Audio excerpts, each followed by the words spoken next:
السلام عليكم. مساء الخير على الجميع. أنا أغرب حاجة شفتها في الكومنتات واحد مسيحي كاتب واحد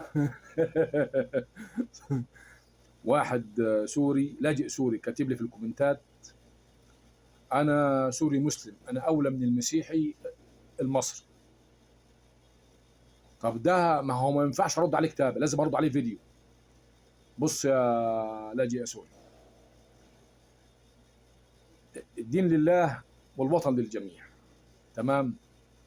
المسيحي المصري وقت الحرب بلاقيه هو قدام مني يدافع عن البلد، مش زيك مع اول تكه هربت.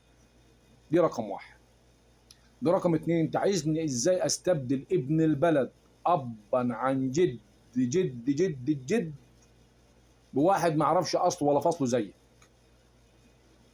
انت اصلك وفصلك مش معروف، انت منين ولا من مين؟ اصلك وفصلك اساسا انت مش عارف.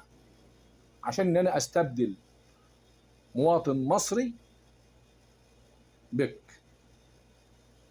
دي دي حاجه مفروغ منها تمام.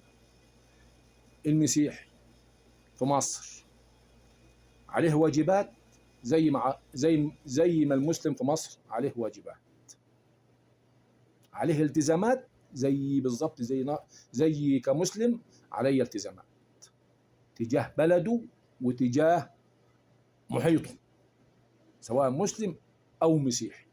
في الاول وفي الاخر كلنا بيجمعنا ارض واحده ووطن واحد وهو اسمه جمهوريه مصر العربيه. في اي لحظه الدوله تقول حرب تلاقينا كلنا ال 105 مليون شادين حيلنا ويلا حاضرين وجاهزين. عرفت بقى الفرق بيني وبينك ايه؟ فاحنا القوميه او الوطنيه عندنا احنا بنضرب بها المثل للناس. فما تجيش انت تخش لي بنغمه انا مسلم واصل ده مسيحي انا اولى منه. لا، ما انتش اولى منه. مين قال لك انك انت اولى منه وباي حق انك انت اللي تقرر؟ انت داخل عندي ما اعرفش ديانتك ايه اساسا، انت مسلم درزي ولا مسلم شيعي ولا مسلم سني ولا مسلم علوي ولا اعرفكم منين؟ ده انتوا جايين طوائف الله يستر على شعب مصر لغايه ما تمشوا منها. والله العظيم الله يستر على مصر لغايه ما تمشوا منها. ده انتوا هتخلقوا لنا مشكله، ولكن الله يستر على مصر. والمصري المسلم والمصري المسيحي كلنا ايد واحده. ديت مهما تعملوا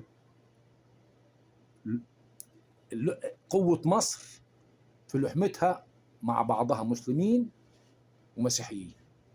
فما تحاولش النغمه ديت ما تحاولش تشتغل عليها، لان دول اشتغلت عليها وما عرفتش تاخد فيها حق ولا باطل.